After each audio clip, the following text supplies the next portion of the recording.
رب اشرح لي صدري ويسر لي أمري واحلل عقدة من لساني يفقهوا قولي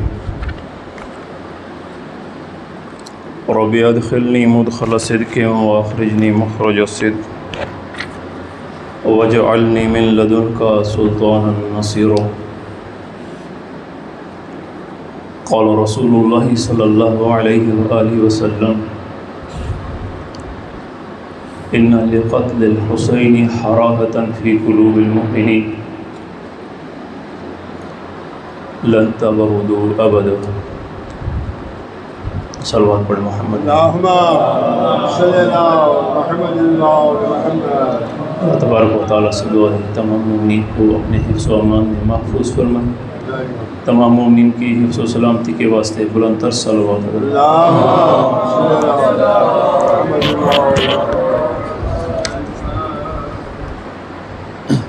آج کا دن روز عاشور ہے اور حسین اور حسین کے پیروکاروں کا آج امتحان ہے. آج آخری امتحان ہے. آپ کے سماعتوں کے پیش نظر جو گفتگو رہی ہے گزشتہ 9 ایام میں، اس میں کوشش کی ہے کہ آپ تک تاریخ، کربلا کی تاریخ اور جو واقعات پیش آئے وہ آپ کی خدمت میں پیش کیے اور پیچھے کے مقدمات کے امام حسین علیہ السلام سے پہلے تیاری کر لی گئی تھی. دور امام حسن میں 45 ہجری کے اندر ہی، جب امام حسن علیہ السلام ابھی حیات تھے دنیا میں، مغیرہ بن شعبہ نے ایک حتمی پلان پیش کیا امیر شام کو، جس میں اس کو بتایا کہ کس طرح سے تمہارے بعد یزید کو حاکم بنایا جا سکتا ہے، اور اس کو یقین دلایا کہ کوفہ سے اطاعت میں لے لوں گا، اہلیان کوفہ سے، اور بصرہ سے زیاد لے لے گا. اس کے بعد حالات و واقعات سیاسی بدلتے رہے اور یہ خلاصہ تمام گفتگو کا آپ کی خدمت میں 5 منٹ میں عرض کر دیتا ہوں جو مومنین پہلے شامل نہیں ہوئے. سیاسی طور پر امیر شام مختلف شخصیات سے ملتا رہا، دعوت نامے دیتا رہا، کبھی روب دبدبے سے، کبھی مکاری سے، کبھی لالچ دے کے، کبھی دھونس کے ذریعے ان کو، کبھی کسی کو خط لکھتا، کبھی مکے میں ملاقات کرتا، کبھی مدینے میں آ جاتا. جو خواص تھے ان کی طرف اس کا جھکاؤ تھا اور وہ چاہتا تھا کہ کسی بھی طریقے سے جو خواص ہیں، یہ جو خاص لوگ ہیں، یہ میری بات کے قائل ہو جائیں، اور جب یہ لوگ یزید کی بیعت کے لیے مان جائیں گے تو عام لوگ انکار نہیں کریں گے.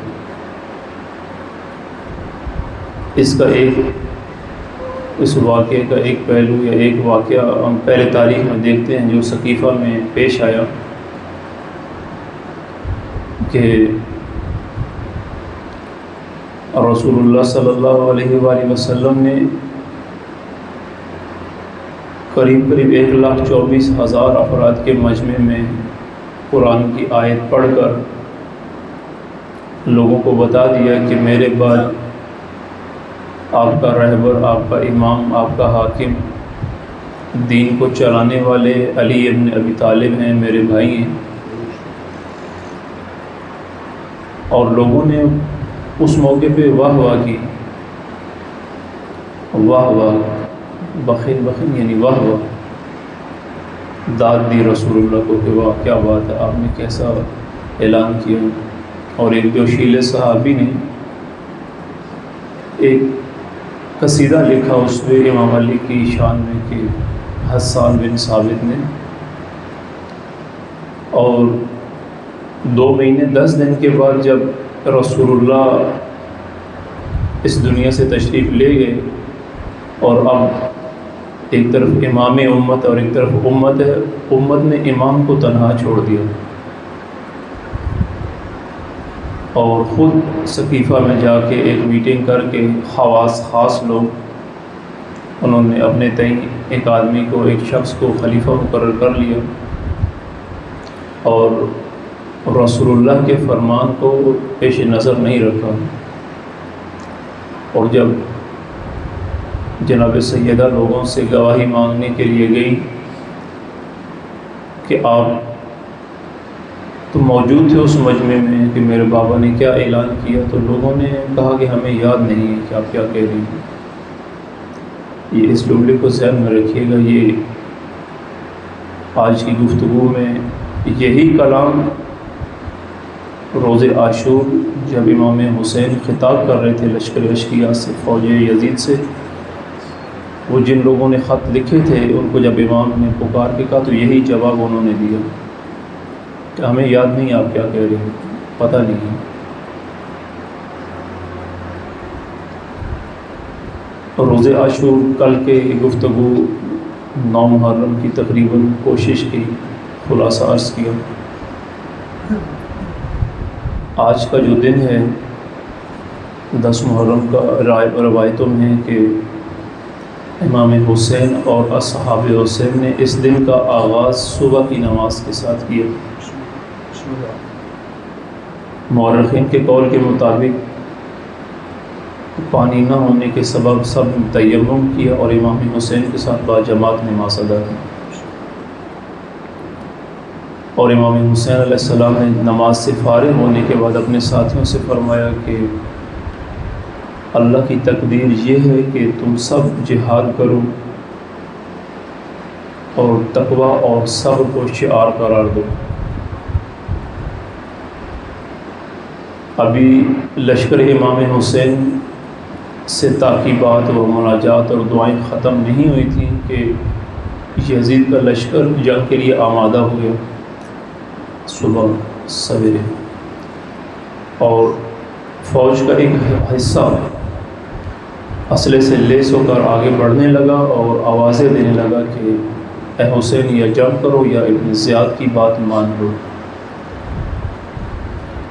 امام حسین خیمہ سے با تشریف آور ہوئے، فوجوں کا ازدحام اور رش ملاحظہ کیا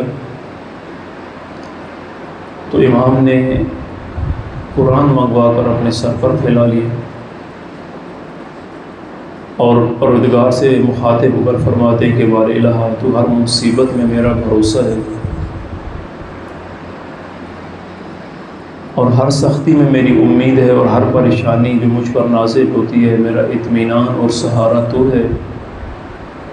کتنے ہی ایسے ہم اور غم ہیں کہ جن سے دل مضطرب ہو جاتا ہے اور چاروں تدبیر گھٹ جاتے ہیں اور دوست ساتھ چھوڑ جاتے ہیں اور دشمن سخت کلامی کرتا ہے، میں انہیں تیری بارگاہ میں لایا ہوں اور صرف تجھ سے ان کا شکوہ کرتا ہوں، اس لیے کہ تیرے سوا میں کسی سے طلبگار نہیں ہوں۔ خدا کے حمد و ثنا کی، اور اس کے بعد روایت میں کہ رسول اللہ صلی اللہ علیہ وآلہ وسلم کا وہ جو جنگی خود تھا لوہے کا، اس کو لوہے کی ٹوپی کہتے ہیں، سحاب نام کی، وہ منگوائی اپنے سر پر رکھی، اور اس کے بعد لشکر کی ترتیب شروع ہو گئی۔ عزیزان، آج جس کا ذکر ہو رہا ہے رسول اللہ نے اس کی ولادت کے وقت فرما دیا تھا کہ ان لقتل الحسین حرارۃ فی قلوب المؤمنین، یہ قتل حسین، حسین کا قتل ہو جانا، حسین کا خون مومنین کے دلوں میں حرارت پیدا کر دے گا قیامت تک کے لیے، اور یہ حرارت، یہ آگ کبھی ٹھنڈی نہیں ہوگی۔ آج عزاداران امام حسین یہاں تشریف فرما ہے، عزاداری اور مجالس با مقصد اور کسی مقصد اور ہدف کے تحت ہونا بہت ضروری ہے۔ آپ آئیں، مجالس میں آئیں، عزاداریوں میں جائیں، جلوسوں میں جائیں، سینہ زنی کریں، یہ سب کرتے ہوئے مقصد امام حسین کو نہ بھولیں، اس لیے کہ یہ ہاتھ آپ کے سینے پہ نہیں پڑتا، یہ وقت کے یزید کے منہ پہ پڑتا ہے۔ اگر آپ اس معرفت سے سینہ زنی کریں کہ یہ وہ الہی عالمی احتجاج ہے حاکم وقت کے خلاف، اگر آج کے دور میں عزاداری ہے، اور عزاداری ظالم کے خلاف احتجاج کا نام ہے عزیزاں۔ اے ہماری درسگاہ کربلا کربلا، اے ہماری درسگاہ کربلا کربلا، شہادتوں کا راستہ کربلا کربلا، شہادتوں کا راستہ کربلا بلند آواز سے لبیک یا حسین، لبیک یا حسین، لبیک یا حسین، لبیک یا حسین، لبیک یا حسین، بلند تر صلوات۔ اللہم صلی علی محمد۔ جزاک اللہ۔ آپ جوان خصوصی طور پر اپنے آپ کو حاضر رکھیں، حضور میں رہیں امام کے، اور ایک لمحے کے لیے بھی غافل و غفلت کا شکار نہ ہوں۔ صرف اسی دن نہیں، بارہا اس روایت کو عرض کیا ہے، امام صادق فرماتے ہیں کہ آپ کے لیے ایک دن یا 10 دن کربلا و عاشورہ ہیں، یہ غلط سمجھتے ہو، اس لیے کہ کل یوم عاشورہ و کل عرض کربلا، کبھی اس کو عزیزان ذہن سے مت جانے دیں۔ شیعہ کے لیے ہر دن کربلا کا دن ہے، اور شیعہ جہاں ہوتا ہے وہاں کربلا بپا کرتا ہے۔ آپ یہ عزاداری یزید کے خلاف کرتے ہیں، حسین کے حق میں ہم کرتے ہیں، حسینیت کے دفاع میں کرتے ہیں، یزیدیت کی نیست و نابودی کے لیے کرتے ہیں، اور جب تک دنیا رہے گی تب تک حسین کا ماتم رہے گا، تب تک عزاداری حسین رہے گی، جب تک کہ خود زمانے کا امام آ کے یہ علم اپنے ہاتھوں میں نہیں لے لیتا، اور آ کے خون حسین کا انتقام نہیں لے لیتا۔ آج کے دور میں بھی وقت کے طاغوت اور وقت کے یزید کے خلاف آپ کو وہی نظریہ ہونا چاہیے جو 1400 سال پہلے حسین کا یزید کے بارے میں تھا۔ بس اتنا عرض کرتا ہوں۔ اور عزاداری خالص پاک و پاکیزہ اور صرف ذکر ہونا چاہیے، اور ذکر بیداری کا ہونا چاہیے۔ جب کوئی آئے تو آ کے کچھ لے کے جائے، نہ کہ آج اس عظیم دن کے صدقے میں خدا دعا کرتے ہیں کہ سب کو توفیق دے، یہ جو آج کل غیر ذمہ دار آ کے مومنین کے وقت کو خراب کرتے ہیں، ان کے عقیدے کو خراب کرتے ہیں، یہ اب آپ نے کرنا ہے۔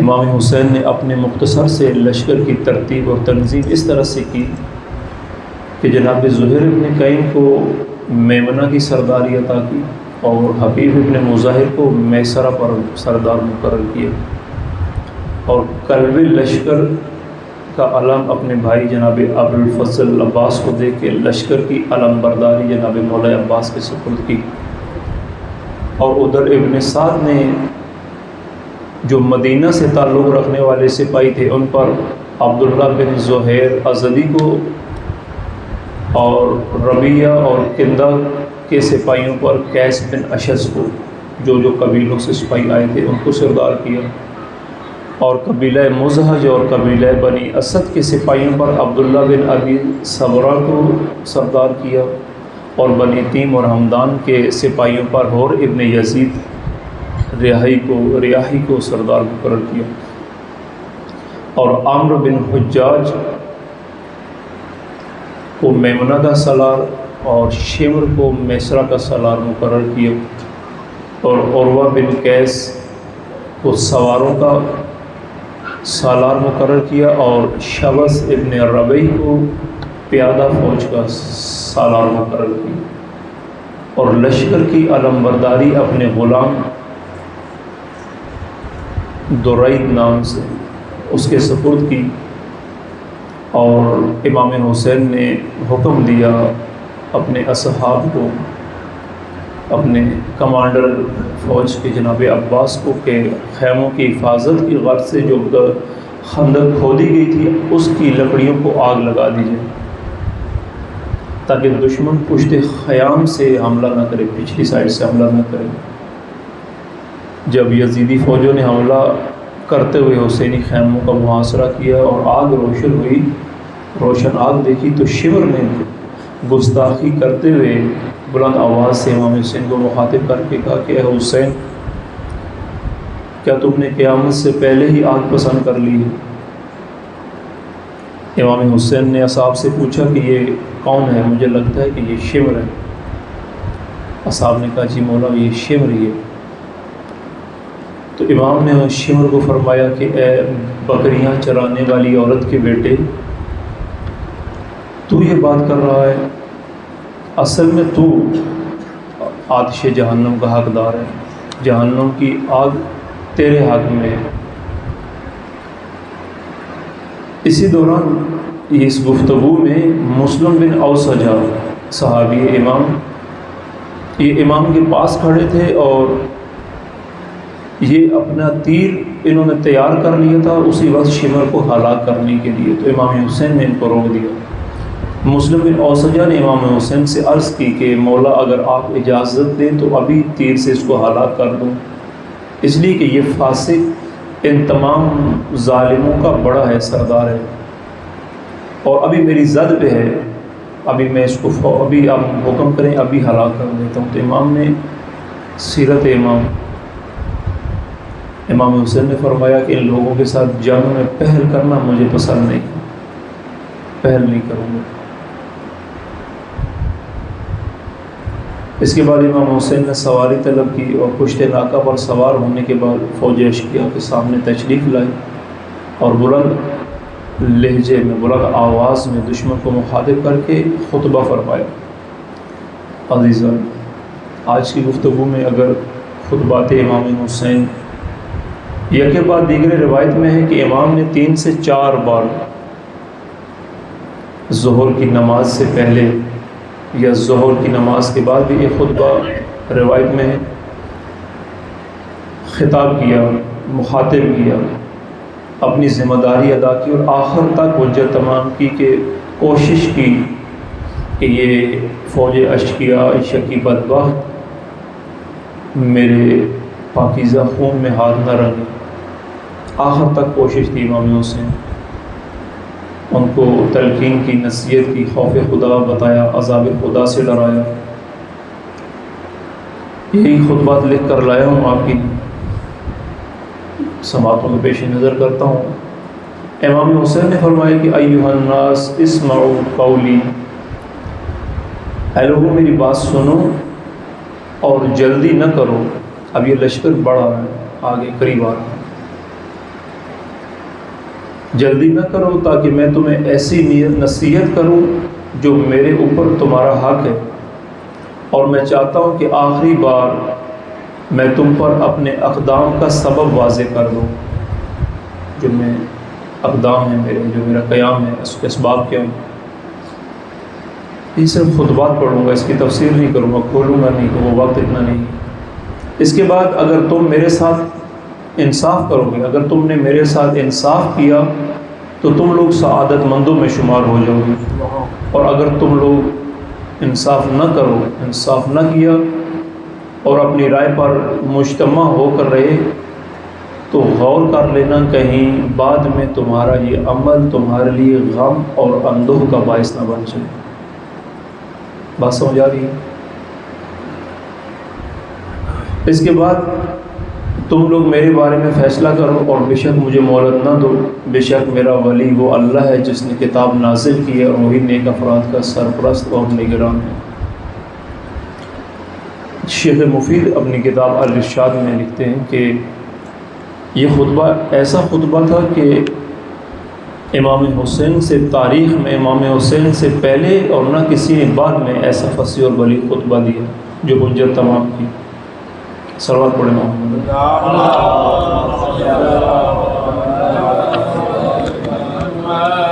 امام حسین نے فرمایا کہ اے فوج اشقیا، تم میرے نسب پر غور کرو کہ میں کون ہوں، اور پھر اپنے نفسوں پر نگاہ ڈالو اور انہیں سرزنش کرو، اور پھر غور کرو کہ کیا میرا قتل اور میری ہتک حرمت تمہارے لیے جائز ہے؟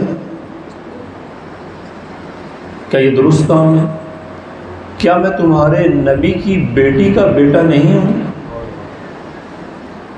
اور تمہارے نبی کے وصی کا فرزند نہیں ہوں جو سب سے پہلا مومن تھا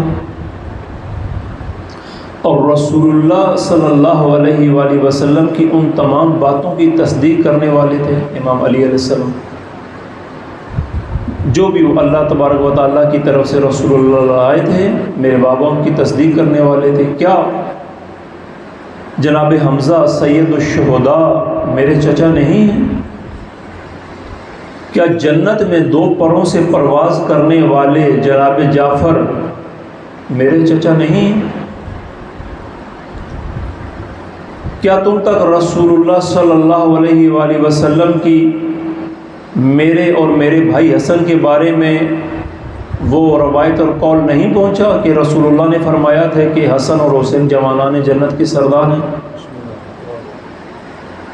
اب اگر تم میری اس بات کو جھٹلاؤ، اگر تم یہ کہتے ہو کہ میری یہ بات صحیح نہیں ہے، تو ابھی تم میں وہ لوگ موجود ہیں، ابھی کچھ لوگ زندہ ہیں، موجود ہیں تم میں، کہ اگر تم ان سے اس کے بارے میں، اس بات کے بارے میں جو میں نے روایت بیان کی ہے کہ جنت کے سردار ہیں حسن و حسین، اگر تم ان لوگوں سے پوچھو گے تو وہ تمہیں بتائیں گے. اگر پوچھنا چاہتے ہو تو جو پوچھو عبداللہ بن جابر بن عبداللہ انصاری سے، صحابی رسول خدا اس زمانے میں زندہ تھے. ابو سعید خدری سے پوچھو، سہیل بن سعد ساعدی سے پوچھو، زید بن ارقم سے پوچھو اور انس بن مالک سے پوچھو. وہ تمہیں بتلائیں گے کہ انہوں نے میرے اور میرے بھائی کے متعلق رسول کا یہ بیان سنا کہ نہیں سنا. اور کیا یہ قول رسول تمہیں میری خون ریزی سے روکنے کے لیے کافی نہیں ہے؟ سوال کر رہے ہیں. اور اگر تمہیں میری بات میں شک ہے تو کیا اس بات میں بھی شک ہے؟ اگر اس بات میں شک ہے تو مجھے بتاؤ، کیا اس بات میں بھی کوئی شک ہے کہ میں تمہارے نبی کی بیٹی کا بیٹا ہوں؟ کوئی شک ہے اس میں؟ خدا کی قسم، مشرق اور مغرب کے درمیان میرے سوا کسی بھی نبی کی بیٹی کا بیٹا دنیا میں موجود نہیں، نہ تم میں اور نہ تمہارے غیروں. امام فرماتے ہیں اے فوجی اشقیا، وائے ہو تم پر، کیا میں نے تمہارے کسی شخص کو قتل کر دیا ہے جس کا تم مجھ سے قصاص لینا چاہ رہے ہو؟ یا میں نے کسی کا مال چوری کر لیا، مال کھا لیا ہے؟ یا میں نے کسی کو کوئی زخم لگایا ہے جس کا مجھ سے قصاص لے رہے ہو؟ روایت میں کہ امام حسین کے ان سوالات پر سارے مجمع میں سناٹا چھا گیا، لیکن جواب کسی نے نہیں دیا.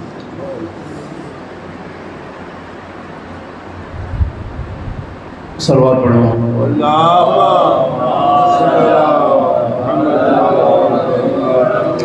امام نے کچھ لوگوں کو مخاطب کیا جو ابھی فوج میں سامنے تھے، امام کو نظر آ رہے تھے. امام نے نام لے کے پکارا کہ اے شبث ربی، اے حجار بن ابجر، اے قیس بن اشعث، اے یزید بن حارث، کیا تم لوگوں نے مجھے یہ نہیں لکھا تھا خط میں کہ میوے پک چکے ہیں اور باغات شاداب ہو گئے ہیں، باغات پھل پک کر تیار ہو گئے ہیں، پھل تیار ہیں، اور آپ کی مدد کے لیے ایک لشکر آمادہ ہے، اور اگر آپ کوفہ میں آئیں گے تو ایک مددگار لشکر آپ کی مدد کے لیے آمادہ ہے، وہ لشکر کی طرف آئیں گے، کیا تم نے یہ نہیں لکھا تھا؟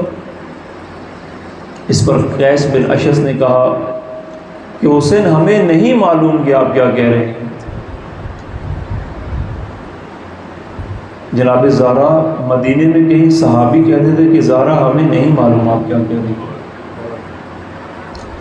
یہ جنہوں نے خط لکھے امام نے ان کا نام لے کے ان کو بتایا، یہ کہہ رہے ہیں کہ حسین ہمیں معلوم نہیں آپ کیا کہہ رہے ہیں. جواب دیتا ہے کیس، کہتا ہے کہ لیکن اگر آپ اپنے ان امزادوں کی بات مان لیں، چچا زاد کہہ رہا ہے یزید کو امام حسین کو، تو وہ آپ کے ساتھ وہی سلوک کریں گے جو آپ چاہتے ہیں. ان کے جواب میں، اس کے جواب میں، قیس بن اشس کے جواب میں امام نے فرمایا لا واللہ لا اعطیکم بیدی، اللہ کی قسم میں پست افراد کی مانند نہ اپنا ہاتھ تمہارے ہاتھوں میں دوں گا اور نہ غلاموں کی طرف فرار کروں گا. اور اس کو مخاطب کر کے کہا امام حسین نے قیس بن اشس کو کہ تم وہی نہیں ہو کہ جس کے بھائی نے میرے بھائی جناب مسلم بن عقیل کو کوفہ میں امان دی تھی، لیکن ابن زیاد کے دربار میں ان کو بچانے کے لیے کچھ نہیں کیا. یہ اسی قیس بن اشس جس نے امام حسین کو خط لکھا تھا، جناب مسلم بن عقیل کو گرفتار کرنے والے گروہ کا کمانڈر یہ تھا، اس کا بھائی. پھر امام حسین نے بآواز بلند کہا اے بندگان خدا، میں تمہاری سنگواری سے رب کی پناہ مانگتا ہوں جو تمہارا بھی رب ہے اور میرا بھی رب ہے، اور میں تو اپنے اور تمہارے رب کی پناہ چاہتا ہوں ہر اس متکبر سے جو قیامت کے دن پر ایمان نہیں رکھتا. یہ فرما کر امام حسین اپنے ناکہ سے اترے اور اپنے غلام عقبہ بن سمعان سے فرمایا کہ اسے باندھ دو. اور اس کے بعد دو شخصیات نے نصیحتیں کی، وہ آئیں اور آ کے فوج اشقیاء کے سامنے خطبات دی. یہ اس لیے عرض کر رہا ہوں کہ آج کے دن کیا ہوا یہ آپ کو یہ بھی معلوم ہونا چاہیے. کیا کلام ہوا، کیا گفتگو ہوئی. قریب قریب یہی وقت تھا عزیزان، آج کے دن یہی وقت تھا جب اس ظالم گروہ کے درمیان امام حسین کھڑے کو خطاب کر رہے ہیں. اس لیے حاضر و بیدار ہو کے کلام امام کو سننے کی کوشش کریں. کچھ زندگی رہی معلوم نہیں. جناب سپہر کاشانی تحریر فرماتے ہیں کہ امام حسین نے رسول اکرم کی سواری کا گھوڑا طلب فرمایا جس کا نام مرتجز تھا، جو کربلا میں امام حسین کے پاس تھا. اس پر سوار ہوئے اور چند ساتھیوں کے ساتھ دونوں صفوں میں تشریف لائے. بریر بن خزیر امام کے ساتھ چل رہے تھے آگے آگے، اور لشکر یزید کے قریب ہونے پر امام حسین نے بریر کو، کیا عظمت ہے بریر کو حکم دیا کہ ان بدبختوں کو نصیحت کرو. بریر نے حکم کی تعمیل کی، آگے بڑھے. صلوات پڑھیں گے.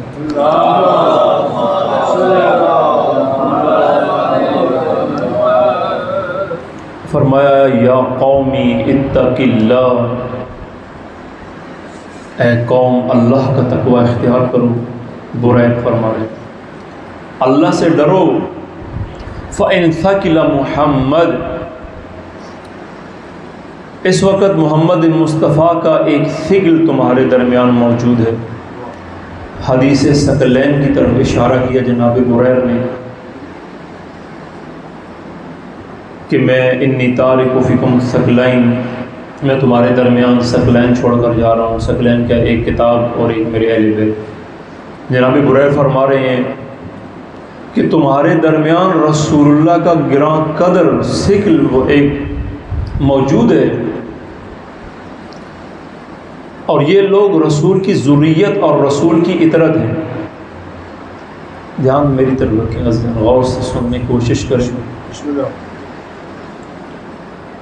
اگر بوجھل لگ رہے تو میں مسائل ڈائریکٹ پڑھ دیتا ہوں. صلوات پڑھیں بولو.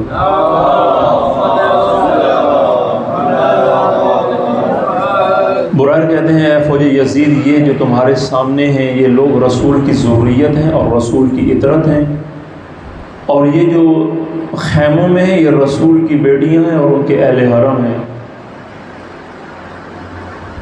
ان کے بارے میں تمہارا کیا فیصلہ ہے؟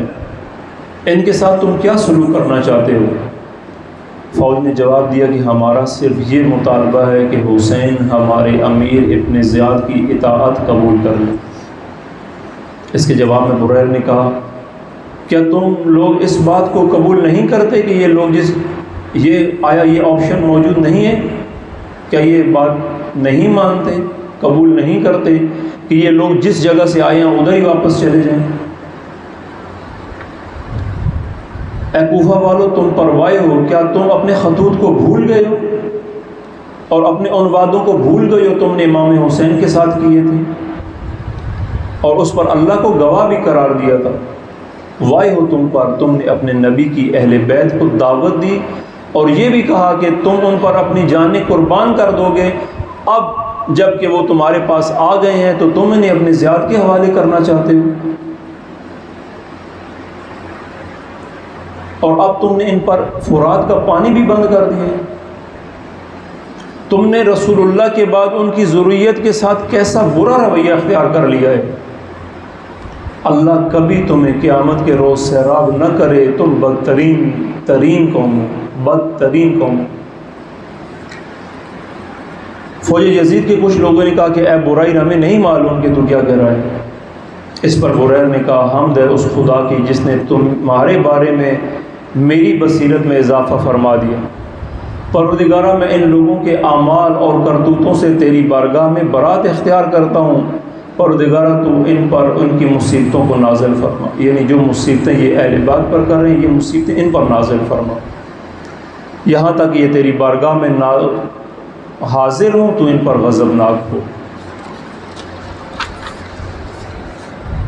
اس کے بعد جناب زہیر ابن قائن لشکر یزید کے سامنے آئے اور بلند آواز سے خطاب کر کے کہا، ایھا الناس ان حق مسلم علی مسلم نصیحہ، اے لوگو، ایک مسلمان کا دوسرے مسلمان پر حق ہے کہ وہ اس کو نصیحت کرے۔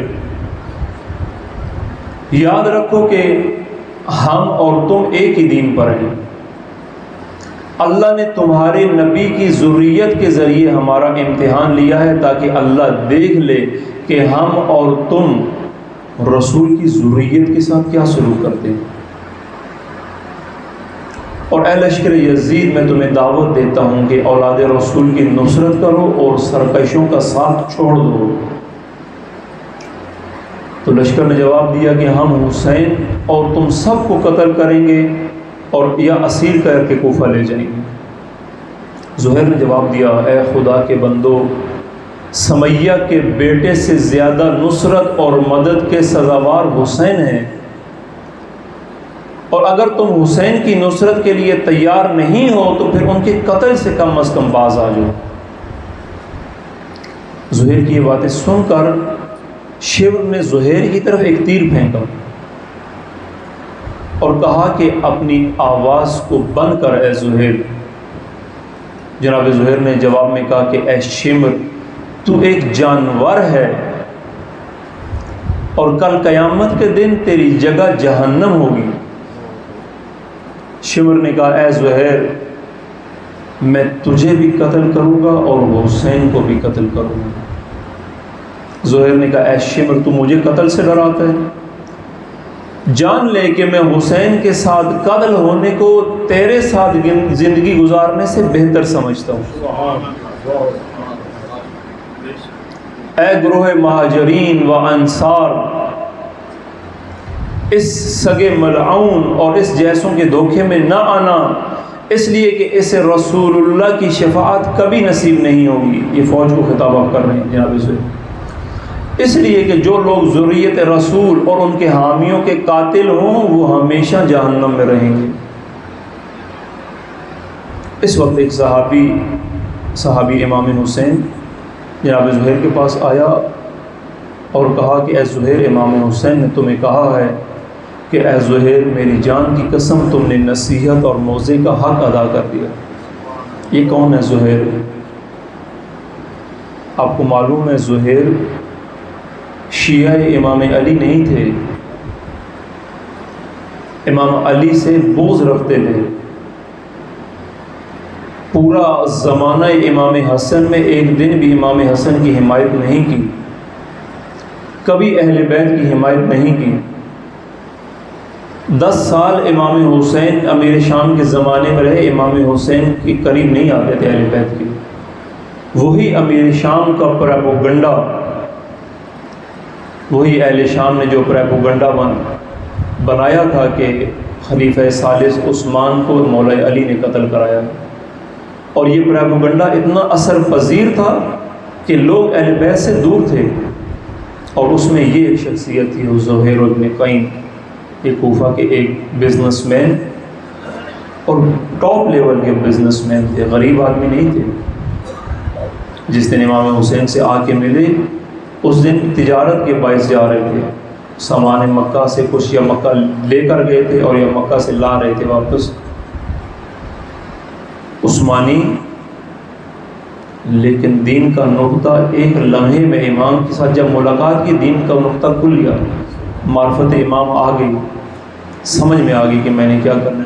اس کے بعد جتنی شجاعت اور وہ جتنی حمایت اور جتنی دلیری جناب زہیر نے دکھائی امام حسین کے بارے میں، تاریخ میں اور کسی کی نہیں ملی۔ یا حبیب ابن مظاہر آگے ہیں یا زہیر ابن قین۔ کیا یہ سعادت کم ہے کہ جو کل تک عثمانی تھا، مخالف تھا، آج امام حسین کے ایک حصے کے قافلے کا سالار ہے، امیر لشکر ہے؟ کتنی بڑی سعادت ہے زہیر۔ اس کے بعد امام حسین علیہ السلام نے خطاب فرمایا۔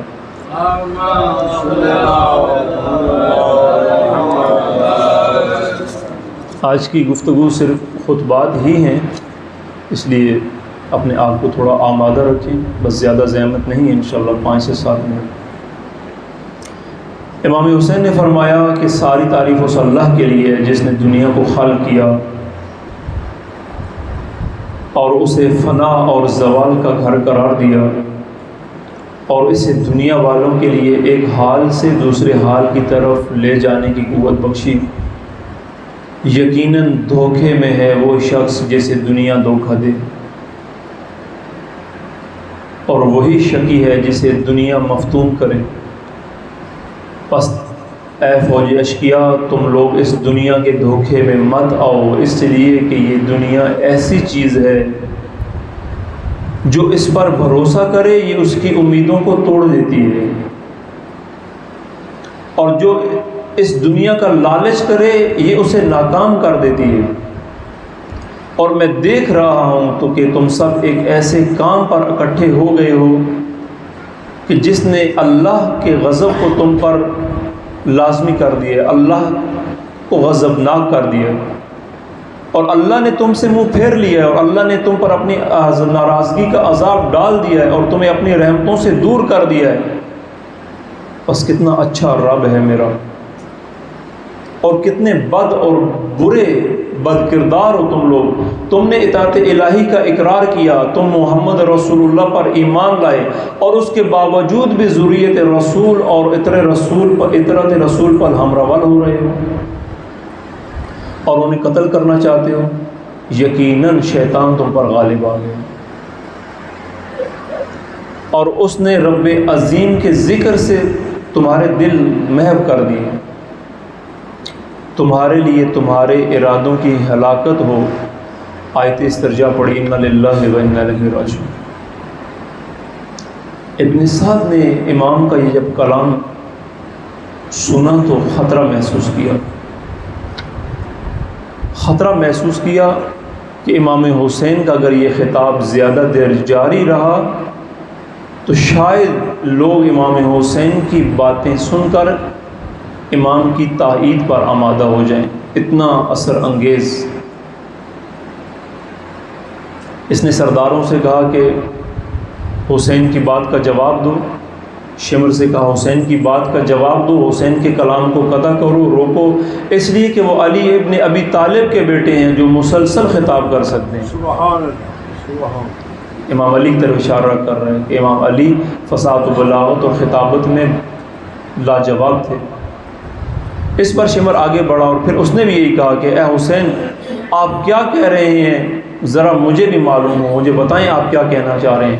امام نے فرمایا اے شمر میں یہ کہہ رہا ہوں کہ اللہ کا تقوی اختیار کر، جو تیرا رب ہے اس کا تقوی اختیار کر، اور مجھے قتل مت کر، اس لیے کہ میرا قتل اور میری حد کی حرمت تیرے لیے حلال نہیں ہے۔ میں تو تیرے نبی کی بیٹی کا بیٹا ہوں، اور جناب خدیجہ میری جدہ ہیں جو تمہارے نبی کی زوجہ ہیں، اور یقیناً تم نے نبی کا یہ فرمان سنا ہوگا کہ حسین اور حسن جنت کے جوانوں کے سردار ہیں، اور تم نے یہ سنا ہوگا کہ حسین منی و انا من الحسین۔ امام حسین کے خطبے، یہ خطبہ ختم ہوا، اس کے بعد پھر توقف ہوا، لشکر آمنے سامنے تیاریاں ہو رہی ہیں۔ ابن سعد کے حکم پر فوجوں نے دائرے کی صورت میں امام حسین کو محاصرے میں لے لیا۔ ابن سعد نے حکم دیا کہ امام حسین کا محاصرہ کریں، فوجیں آگے بڑھی اور امام حسین کو محاصرے میں لے لیا۔ روایت میں ہے کہ سپاہیوں اور گھوڑوں کا شور اتنا تھا کہ کان پڑی آواز سنائی نہیں دیتی تھی۔ فرزند رسول زارا کا بیٹا دشمنوں کے نرغے میں ہے اور ان کو واض و نصیحت کر رہا ہے، اور یہ امت رسول شور شرابہ کر کے حسین کی بات سننے کو تیار نہیں۔ تو امام حسین نے ان کو واض و نصیحت کی، ان کہا کہ میری بات سنو، ایک دفعہ میری بات سنو۔ جب وہ آمادہ ہوئے تو امام نے کہا وائے ہو تم پر، یہ تمہیں کیا ہو گیا ہے کہ میری بات سننے پر آمادہ نہیں ہے، حالانکہ میں تمہیں سچے راستے کی طرف دعوت دے رہا ہوں، اور جو شخص میری اطاعت کرے گا وہی حق پر ہے، اور جو میری نافرمانی کرے گا وہ ہلاک ہو جائے گا، اور تم سب میرے نافرمان اور میری بات سننے پر آمادہ نہیں ہو۔ کیوں نہیں ہوں؟ اس لیے کہ تمہارے شکم حرام سے پورے ہیں، میری بات اس لیے نہیں سن رہے تم، اور تمہارے دلوں پر مہر لگی ہوئی ہے، اس لیے تم میری بات نہیں سن رہے۔ اے لوگوں، تم پر ہلاکت ہو، پھٹکار ہو، تم نے حیرانی اور سرگشتگی کے عالم میں ہمیں پکارا تو ہم نے اپنی پوری ذمہ داری ادا کی اور پوری طاقت کے ساتھ تمہاری پکار کا جواب دیا، لیکن اب تم لوگوں نے ہماری ہی گردنوں پر اپنی تلواریں رکھ لی اور ہمارے خلاف فتنوں کو آگ بھڑکا دیے۔ امام علیہ السلام نصیحت کر رہے ہیں، اور یہ نصیحت کافی طویل ہے، اور آخر میں امام حسین یہ فرماتے ہیں کہ آگاہ ہو جاؤ کہ بد نسل شخص کے بد نسل بیٹے نے دو باتوں سے ایک پر ہمیں محصور کر دیے۔ یہاں جو میں محصور ہو گیا ہوں، دو باتوں میں سے ایک بات چاہتا ہے کہ یا تو ہم جنگ کریں یا ذلت کی بیعت کریں، اور میں اس بیعت کی پستی اور ذلت کو ہرگز قبول نہیں کروں، اس لیے کہ اللہ اور اللہ کا رسول بھی اس بات پر راضی نہیں ہے۔ اور یاد رکھو کہ خوش کردار آباء و اجداد والے اور وہ جن کی پاک و پاکیزہ مائیں ہوں اور عزت دار نفوس والے کریمانہ موت کے مقابلے میں ذلت والی ہلاکت کو پسند نہیں کرتے۔ جملہ سمجھے، امام نے فرمایا کہ ہم پاکیزہ نفوس والے ہیں، پاکیزہ ماؤں والے ہیں، ہم کریم طریقے سے، ہم عزت کے ذریعے موت کو گلے لگا لیں گے، لیکن اس پستی اور ذلت، یزید کی بیعت کرنا میرے لیے ذلت کی موت ہے، ہلاکت ہے، میں اس سے عزت کی موت بہتر سمجھتا ہوں۔ آگاہ ہو جاؤ، میں نے تمہیں اپنے اقدام اور قیام کا سبب بتلا دیا ہے اور تمہیں نصیحت کر دی ہے۔ آگاہ ہو جاؤ کہ اصحاب اور انصار کی کمی کے باوجود میں تم سے جنگ ضرور کروں گا۔ اور ایک پیشگوئی یہاں فرما دی امام نے، بس آخری امام نے فرمایا خدا گواہ ہے کہ میرے قتل کے بعد تمہیں مہلت نہیں ملے گی. یہ جو تم انعام اور لالچ اور فائدے کے چکر میں یہاں پہنچ گئے ہو، مہلت ہی نہیں ملے گی، وقت نہیں ملے گا. اگر وقت ملے گا مگر اتنا ہی کہ جتنا پیادے کو سوار ہونے میں وقت لگتا ہے. کتنا وقت لگتا ہے؟ بندہ زمین سے زین پہ آئے گھوڑے بیٹھنے میں آدھا منٹ بھی لگتا ہے. امام نے فرمایا یہ مال و متاع، یہ انعام جو مجھے قتل کر کے تم لینا چاہتے ہو، یہ زیادہ وقت تمہارے پاس نہیں رہے گا. میرے والد، میرے بابا علی ابن ابی طالب نے میرے جد رسول اللہ کے حوالے سے یہ بات بتلائی ہے. یہاں آیت قرآن پڑھی فَأَجْمِعُوا أَمْرَكُمْ وَشُرَكَاءَكُمْ ثُمَّ لَا يَكُنْ أَمْرُكُمْ عَلَيْكُمْ غُمَّةً ثُمَّ اقْضُوا إِلَيَّ وَلَا تُنظِرُونَ، کہ تم اپنے سارے امور جمع کر لو، اپنے سارے بنائے ہوئے شریک جمع کر لو، اور تمہاری بات اپنی بات پر سب متفق ہو جاؤ، اور میرے بارے میں جو فیصلہ کرنا ہے کر لو، بے شک مجھے مہلت نہ دو.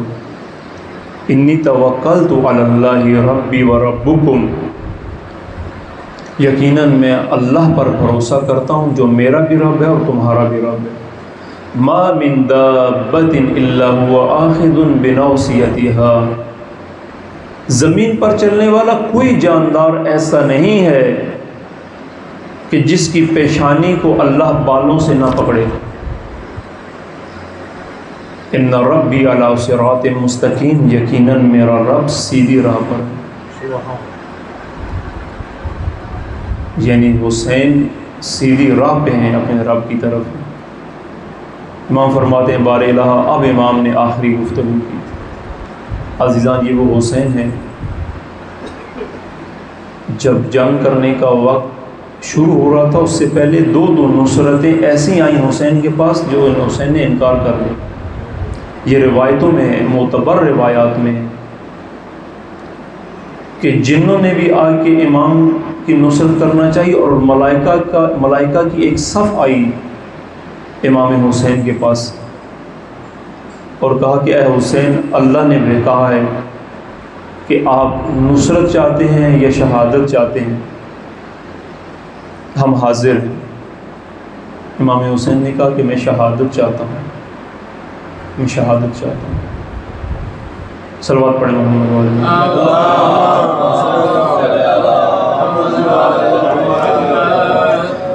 امام حسین نے فرمایا بار الہ تو ان پر آسمان کی بارش کو روک دے اور ان پر قحط سالی ویسے بھیج دے جیسے یوسف کے زمانے میں تھی، اور ایک جوان ثقفی کو ان پر مسلط کر دے تاکہ وہ انہیں زہر کے جام پلائے. پروردگارہ ان میں سے کسی ایک کو بھی نہ چھوڑ، اور ہر قتل کے بدلے میں، ہر ضربت کے بدلے میں ان کو سزا دے.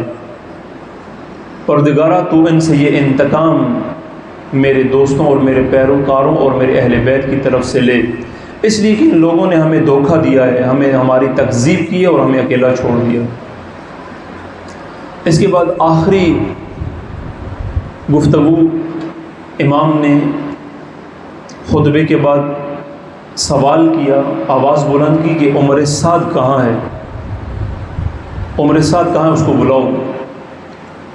اور روایت میں کہ عمر سعد نہ چاہتے ہوئے بھی مجبوراً امام حسین کے سامنے آ گئی. تو آپ نے اسے پوچھا کہ یا عمر انت تقتلنی، اے عمر کیا تو اب مجھے قتل کرے گا؟ قتل کرے گا؟ امام نے کہا کہ اے عمر ابن سعد، تمہیں یہ خوش فہمی ہے کہ وہ بد نسب باپ کا بد نسب بیٹا تجھے رے اور ترگان کی حکومت دے گا؟ یہ تیری خوش فہمی ہے. خدا گواہ ہے کہ ایسا کبھی نہیں ہوگا، یہ ایک پرانا عہد ہے، یہ تیری خوش فہمی ہے. عزیزان یہ آخری جملے امام کے غور سے سنو، یہ بعد میں پیش آیا. تم جو چیز چاہے کرو اے پسر سعد، لیکن میرے بعد نہ دنیا میں آباد رہو گے نہ شاد رہو گے، اور نہ آخرت میں تمہارا کوئی حصہ ہے؟ اے عمر سعد گویا میں دیکھ رہا ہوں، یعنی میں دیکھ رہا ہوں، ابھی میرے سامنے میں دیکھ رہا ہوں کہ تیرا سر کوفہ کے شہر میں نیزے پر نصب کیا جا رہا ہے۔ میں دیکھ رہا ہوں کہ تیرا سر شہر کوفہ میں نیزے پہ نصب کیا جائے گا اور کوفے کے لڑکے تیرے سر پر سنگباری کریں گے اور تیرے سر کو اپنا ہدف بنائیں گے، نشانہ بنائیں گے۔ بتا دیا امام حسین نے۔ تو رے کی حکومت کیا، رے کے ایک جو کا دانہ بھی نہیں لے سکتا، اور ویسا ہی ہوا اس کے ساتھ۔ روایت میں ہے کہ یہ سن کر آگ بگولا ہو گیا، غصے میں آ گیا، اور مڑ کر فوج سے کہنے لگا کہ انتظار کس بات کا کر رہے ہو، سب مل کر حسین پر حملہ کرو۔ اور اب باقاعدہ لشکر تیار ہو گئے، حتمی جنگ کے لیے تیاری شروع ہو گئی۔ یہاں جو ایک واقعہ پیش آیا وہ یہ تھا کہ جب دونوں طرف سے جنگ کاروائی مکمل ہو گئی، لشکر ایک دوسرے کے سامنے کھڑے ہو گئے، اور حور ابن یزید ریاحی نے جب یہ دیکھا کہ اب جنگ یقینی ہے، اب ٹلنے والی نہیں ہے، حسین نے ساری حجتیں کر دی ہیں، وصیتیں کر دی ہیں، نصیحتیں کر دی ہیں، اور فوج اشقیاء پہ اثر نہیں ہو رہا، اب یقینی ہے۔ جناب حور عمر سعد کے پاس آئے اور سوال کیا کہ کیا تم واقعی اس مرد سے جنگ کرو گے؟ امام حسین کی طرف اشارہ۔ عمر سعد نے کہا ہاں، ایسی جنگ کروں گا کہ سر اور ہاتھ کٹ کٹ کر گریں گے۔ اس پر حور نے کہا کہ جو امام حسین نے شرائط تمہارے سامنے رکھی تھی کیا وہ قبول کرنے کے قابل نہیں ہیں؟ عمر صاحب نے جواب دیا کہ اگر میرے بس میں ہوتا، میرے ہاتھ میں ہوتا تو میں قبول کر لیتا، لیکن تیرا امیر زیاد اسے قبول نہیں کرتا۔ یہ سن کر جناب حر نے ایک تدبیر بنائی، لشکر سے تھوڑا ہٹے اور اپنے ایک ساتھی جس نے یہ روایت کی ہے قرہ بن قیس، اس کے پاس آئے اور بہانے سے اب فرار کرنا چاہتے ہیں، لشکر سے موقع ڈھونڈ رہے ہیں، اور اس سے کہتے ہیں کہ اے قرہ، کیا تو نے اپنے گھوڑے کو پانی پلا لیا؟ اور نے اس سے پوچھا کہ پانی پلایا نہیں پلایا؟ قرہ کہتا ہے خدا کی قسم، خدا گواہ ہے میری اس بات پہ کہ جو میں بات کہہ رہا ہوں دل سے کہہ رہا ہوں کہ میں سمجھ گیا کہ حور لشکر چھوڑنا چاہتا ہے۔ جب حسین نے یہ بات کی میں سمجھ گیا کہ یہ لشکر چھوڑنا چاہتا ہے، لیکن یہ نہیں چاہتا کہ میں اس کو لشکر چھوڑ کے جاتے ہوئے دیکھوں، لہٰذا میں نے اسے کہا کہ میں نے ابھی تک اپنے گھوڑے کو پانی نہیں پلایا، اب اسے لے جا رہا ہوں پانی پلانے۔ اور وہ کہتا ہے کہ حور جہاں تھا اس کے بعد مجھے نظر نہیں آیا کہاں چلا گیا، اور کہتا ہے خدا کی قسم اگر حور اس وقت مجھے اپنے ارادے سے آگاہ کر دیتا میں بھی حسین کی خدمت میں حاضر ہو جاتا۔ پھر حور آہستہ آہستہ امام حسین کی طرف چلے، اور ابن سعد کا ایک سپاہی مہاجر بن اوس یہ دیکھ کر بولا کہ حور کیا کرنا چاہ رہا ہے، تمہاری کیا ارادے، کیا کرنا چاہتے ہو، کیا حسین پر حملہ کرنے کا ارادہ ہے؟ لیکن حور نے کوئی جواب نہیں دیا۔ روایت میں کہ حور کا جسم کانپنے لگا، تو مہاجر نے اسے کہا کہ اے حور یہ تیرا کیا حال ہو رہا ہے، تمہارا یہ حال مجھے شک میں ڈال رہا ہے، خدا کی قسم میں نے تمہیں کسی جنگ میں اس حال میں نہیں دیکھا، اور اگر لوگ مجھ سے پوچھتے تھے کہ کوفے کا بہادر ترین انسان کون ہے تو میں تیرا نام لیتا تھا، لیکن اس پر تیری یہ حالت دیکھ کر میں تعجب کر رہا ہوں، کیا ہو رہا ہے؟ حور نے جواب دیا واللہ، اللہ کی قسم میں اس وقت اپنے آپ کو جنت اور جہنم کے درمیان دیکھ رہا ہوں، اور اللہ گواہ ہے کہ میں جنت کے بدلے میں کسی چیز کو اختیار نہیں کروں گا، جہنم کبھی اختیار نہیں کروں گا، چاہے مجھے ٹکڑے ٹکڑے کر دیا جائے یا مجھے جلا دیا جائے۔ یہ کہہ کر حور نے گھوڑے کو ایڑ لگائی اور امام حسین کی خدمت میں پہنچ گئی، اور آتے ہی عرض کی ابن رسول اللہ، میں یہ وہی ہوں، وہی شخص ہوں جس نے آپ کو وطن واپس جانے سے روک لیا تھا، جس نے آپ کو اس تپتے صحرا میں روک لیا، یہ میں ہوں۔ لیکن مجھے یہ خیال نہیں تھا میرے مولا کہ یہ لوگ آپ کی باتوں کو تسلیم نہیں کریں گے اور آپ کو ان حالات سے دوچار کر دیں گے. مجھے کبھی یہ یقین نہیں تھا، گمان نہیں تھا. اگر مجھے معلوم ہوتا کہ بات یہاں تک پہنچ گئی تو میں کبھی اس معاملے میں ہاتھ نہیں ڈالتا. اور نے کہا کہ مولا میں اللہ کی بارگاہ میں توبہ کرتا ہوں اور آپ کے پاس بھی توبہ کرنے آیا ہوں، کیا میری توبہ قبول ہے؟ امام حسین نے فرمایا نعم یتوب اللہ علیک فانزل. ہاں اے اور اللہ تیری توبہ ضرور قبول کرے گا. فانزل، اب اتر آ گھوڑے سے. اور نے عرض کی مولا میرا سوار رہنا اترنے سے زیادہ بہتر ہے مولا. اب مجھے اجازت فرمائیں کہ میں جا کر آپ کے دشمنوں سے جنگ کروں. اور پھر آخر میں انجام کار تو گھوڑے سے اترنا ہی ہے. ابھی نہیں اترتا ہوں، بس اجازت دیں.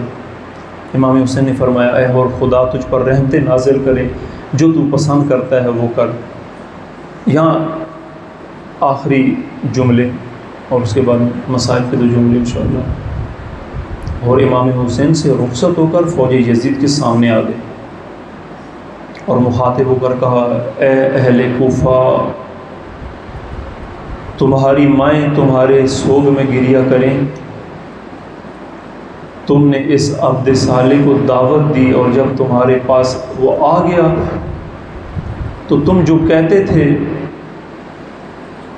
امام حسین سے کہتے تھے کہ اس کے دشمنوں سے حسین کے ساتھ مل کر جنگ کرو گے، اب جب تمہارے پاس آ گیا ہے تو اس کی مدد سے ہاتھ کھینچ لیا. یہ آخری واز کر رہے ہیں اور اب چاہتے ہو کہ اس بزرگوار کو قتل کر دو. اور تم نے امام حسین کو اس طرح سے پکڑ لیا ہے کہ سانس لینے کا راستہ بھی بند کر دیا ہے اور ہر طرف سے ایسا محاصرہ کر لیا ہے کہ خدا کی وسیع و عریض زمین حسین پر تنگ کر دیے اور یہ بزرگ تمہارے ہاتھوں قیدی بن گیا ہے اور اب وہ نہ کوئی فائدہ حاصل کر سکتا ہے اور نہ کوئی نقصان دفع کر سکتا ہے. تم لوگوں نے فرات کا بہتا ہوا پانی حسین اور حسین کے بچوں اور حسین کی عورتوں پر بند کر دیا ہے، جسے یہودی، عیسائی اور مجوسی پی رہے ہیں. اے فوج اشقیا، پیاس نے حسین اور حسین کی اولاد کو پچھاڑ دیا ہے. تم نے محمد رسول اللہ کی اور ان کے خاندان کے بارے میں کیا مراد کی ہیں؟ ان کو کیا سہولتیں دے رہے ہو؟ کیا کر رہے ہو ان کے ساتھ؟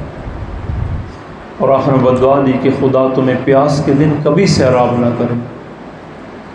جب یہ بات کی تو جواب میں حر کو الفاظ کے جواب نہیں ہے، تیروں سے جواب ہے.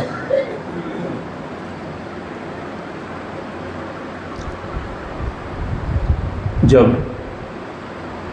روز عاشور اپنا سب اثاثہ راہ خدا میں حسین قربان کر چکے ہیں، اب کوئی بھی نہیں رہا نصرت حسین کے لیے. وقت عاشور حسین تنہا، اب کوئی ناصر حسین نہیں ہے، اب کوئی حسین کی مدد کرنے والا نہیں ہے.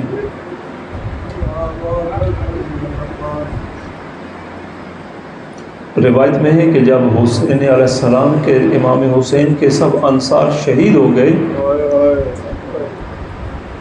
تو امام حسین نے ایک ندا بلند کی، حل من ناصر ینصرنا،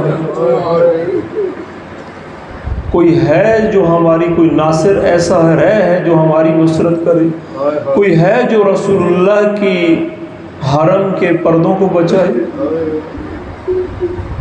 وقت آخر ہے. مقتل کی روایتیں علماء پڑھتے ہیں، کچھ عقل کو لگتی ہیں، کچھ نہیں لگتی. امام حسین جب آخری ودا کرنے کے لیے خیموں میں گئے، بہنوں سے ودا کیا، بچوں سے ودا کیا، ایک کوہرام برپا تھا۔ اب آخری سرمایہ اہل بیت کا مقتل کی طرف جا رہا ہے۔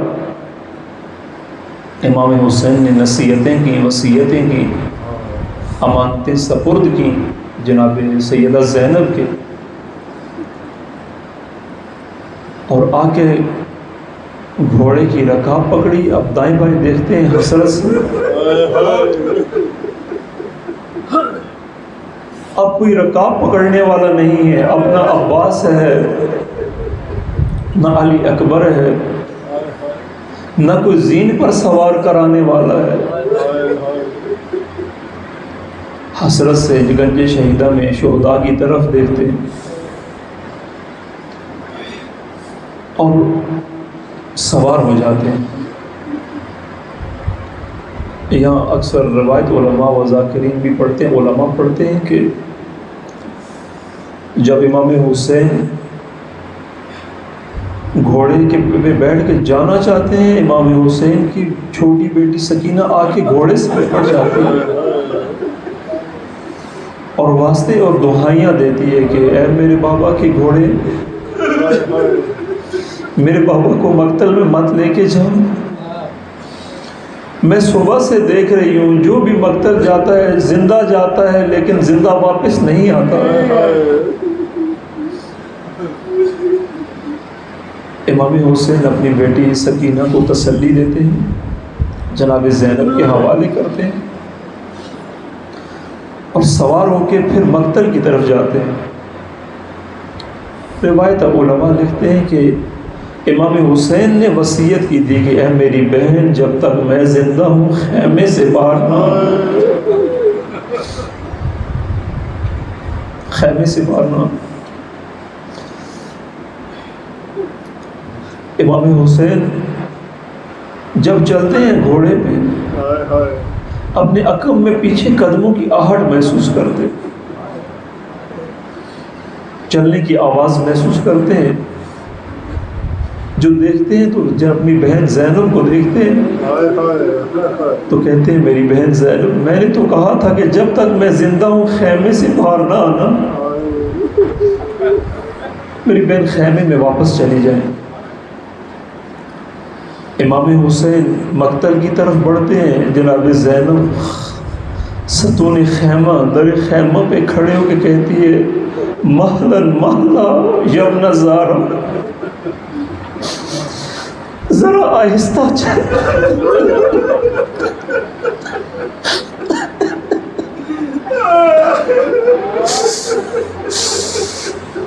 اے زہرا کے بیٹے ذرا آہستہ چلے تھے بھی کیا جلدی ہے۔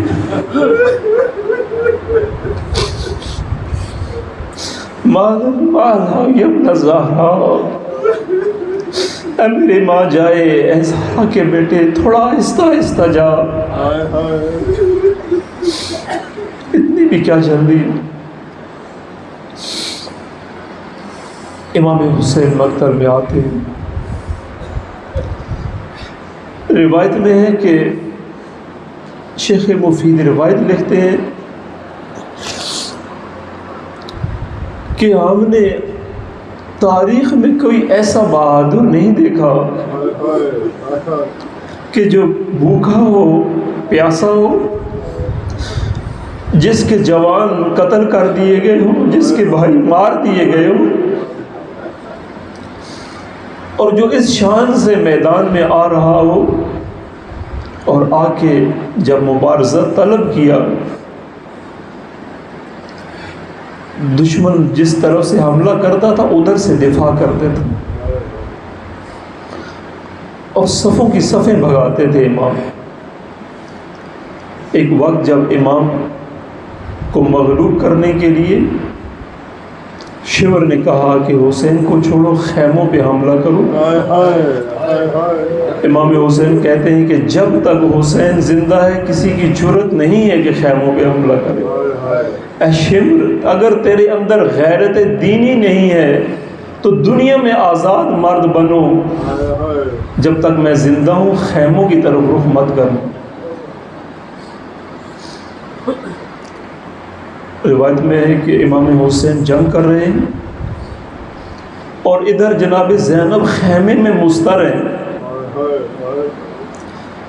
اور جب امام حسین حملہ کرتے ہیں نعرہ تکبیر بلند کرتے ہیں اللہ اکبر، جب تکبیر سنتی ہے بہن تو دل مطمئن ہو جاتا ہے کہ ابھی میرا بھائی زندہ ہے۔ پھر تھوڑی دیر خاموشی چھا جاتی ہے، پھر دل مضطرب ہو جاتی ہے، پھر آواز آتی ہے اللہ اکبر، پھر بہن کو حوصلہ ہوتا ہے کہ ابھی میرا بھائی زندہ ہے کہ ناگہاں تکبیر کی آواز آنا بند ہو گئی اور شور اور شرابہ حد سے زیادہ بڑھ گیا۔ اب بی بی خیمے میں نہیں ہے، اب مستر ہو کے تلہ زینبیہ پہ جا کھڑی، کیا دیکھتی ہے کہ شمر پس گردن پشت رسول پر سوار ہے اور ہاتھ میں خنجر لیے۔ جناب سیدہ فرماتی ہیں کہ اے سعد تو دیکھ رہا ہے یہ لعین کس جگہ سوار ہے؟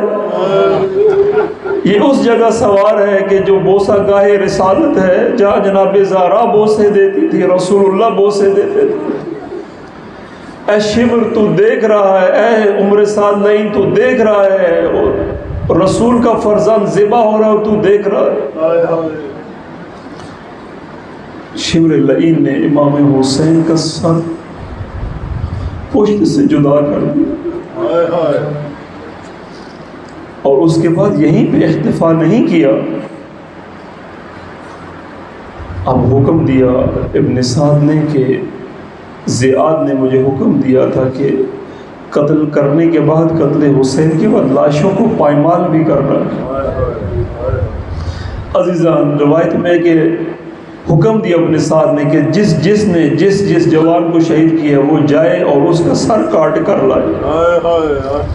یہ لوگ گنج شہیدہ میں گئے اور ایک ایک انصار حسین و ہاشمی کا سر کاٹنا شروع کر دیا اور لاشوں کو آ کے اس میدان میں رکھ دیا، اور ابن زیاد نے کہا کہ گھوڑوں کو تیار کرو، لاشوں کو پائمال کرو۔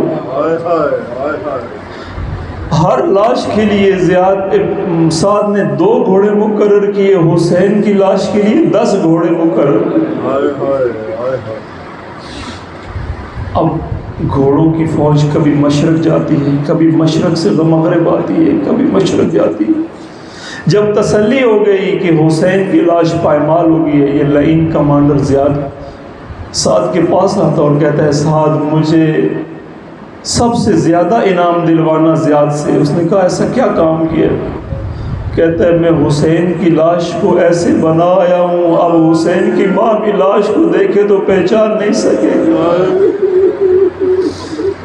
اگر تجھے یقین نہیں ہے تو جا کے حسین کی لاش دیکھ لے یا میرے گھوڑوں کی سم دیکھ لے۔ اور روایت میں ہے کہ جب جناب سیدہ زینب امام حسین کی لاش کے پاس سے گزری، جب قید کر کے لے جا رہا، اپنے آپ کو اونٹ سے گرا دیا اور آ کی لاش اس مسخ شدہ اس پائمال لاش میں دیکھ کے کہتی ہیں انت الحسین، تو حسین ہے، میرے ماں جائے یہ تو حسین ہے، یہ تو حسین ہے۔ وَسَيَعْلَمُ الَّذِينَ ظَلَمُوا أَيَّ مُنْقَلَبٍ ماتم حسین۔ پہلے پڑھیں زیارت عاشورہ پڑھیں۔